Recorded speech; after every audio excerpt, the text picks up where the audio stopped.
I love it. And I mean, I just want to say, like, you and I are kindred spirits when it comes to the entrepreneurial drive and I gathered that. listening to your story. It's like listening to lots of my own from things that I've done in the past. And you can always tell an entrepreneur when it's deep in their bones, just the way Yeah. they speak, the passion, the interest.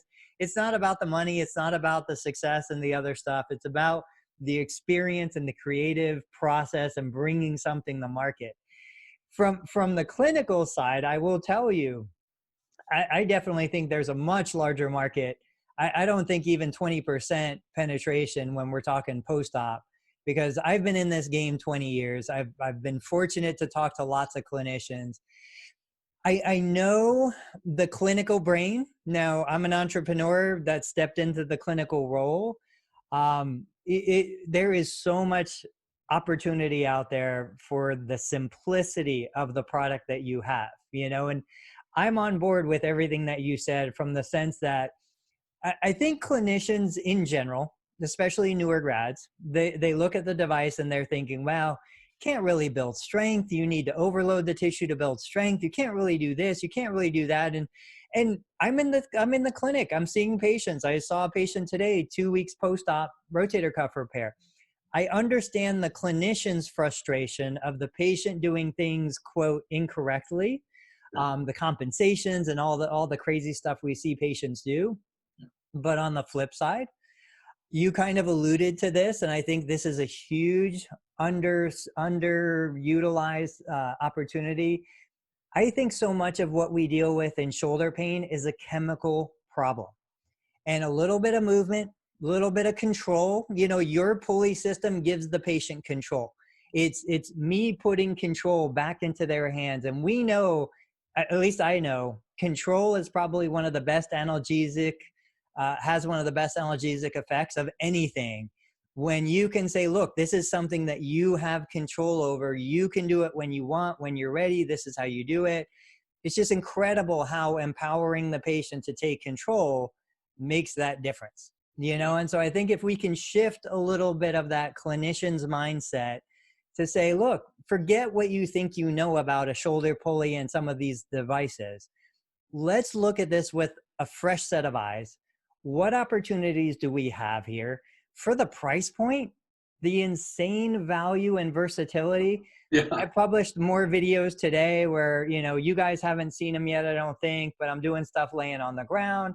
I took a blog post put out by Harvard, I think it's Harvard, one of their medical websites, and it was like 7 exercises for frozen shoulder.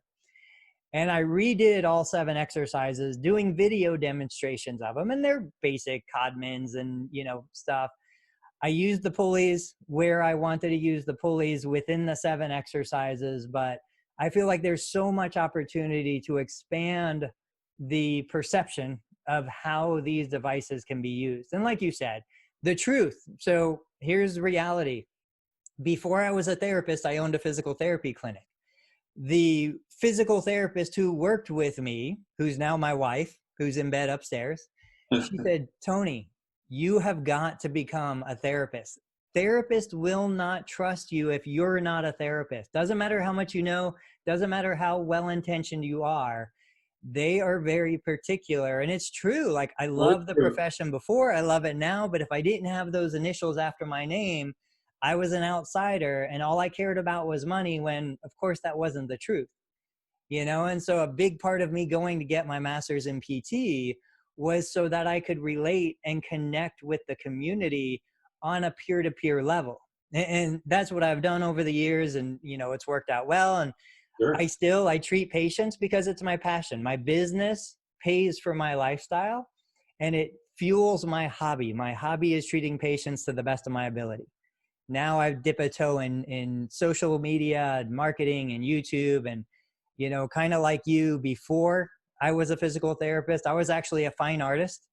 I was supposed to go to a fine arts college, the museum school in Boston or Carnegie Mellon. Before that, I was a seamstress. My mom came here from South America. She started a sewing factory, and I was sewing garments in her factory at like 10 and 11 years old. I was the kid down the street selling fireworks to the neighborhood kids. I was Yeah, always the person in the process of how can I turn something into something that had value, yeah. and I just love it so much. Love everything that you said, love everything that you're doing. So my question for you is, how can we rally the clinicians? How can, we bring clinicians that are like, hey, we've got a lot of opportunity right now. We've got telehealth being covered by Medicare and other third-party payers.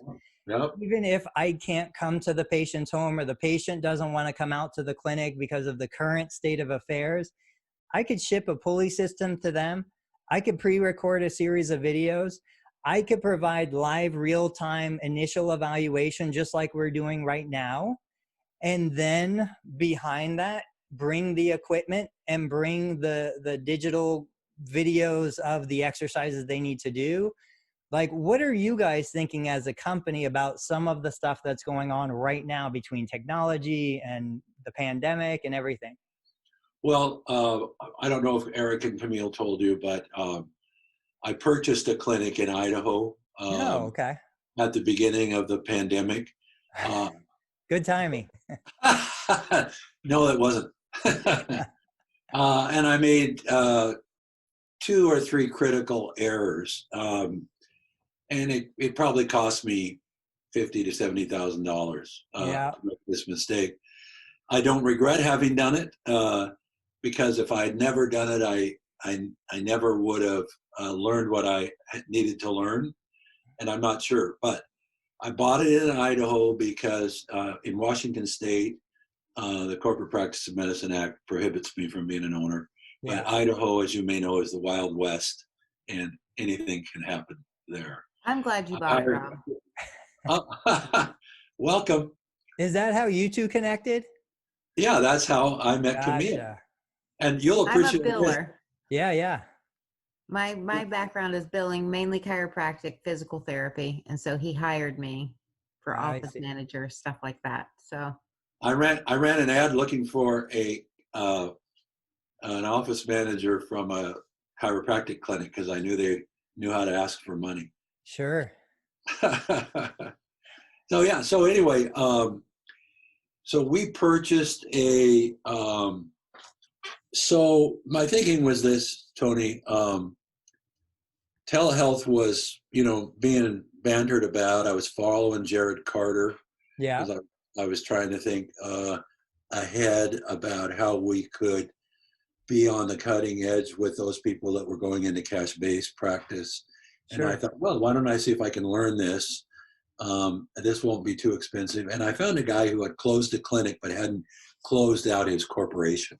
Right. So I bought his corporate assets. I mean, I actually bought the stock at his corporation, so I didn't have to reapply to Medicare Right. on the way in, or with the insurance companies for paneling. I could just put on a new therapist and keep going. Yeah.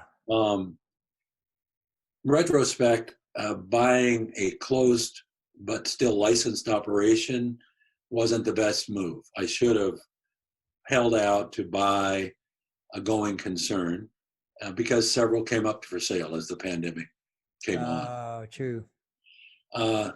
So at reactivating old patients, we weren't any good at it. Recruiting new patients, we tried a very fun promotion that said through Facebook, we'll give you a free shoulder pulley if you will consent to letting us follow up with you. Right. And so we sent out 150 shoulder pulleys. Facebook knows, I'll tell you, Facebook knows where people are with shoulder pain. Yeah. But what we found was a bunch of people who were Medicare, Medicaid people who were looking for something for free.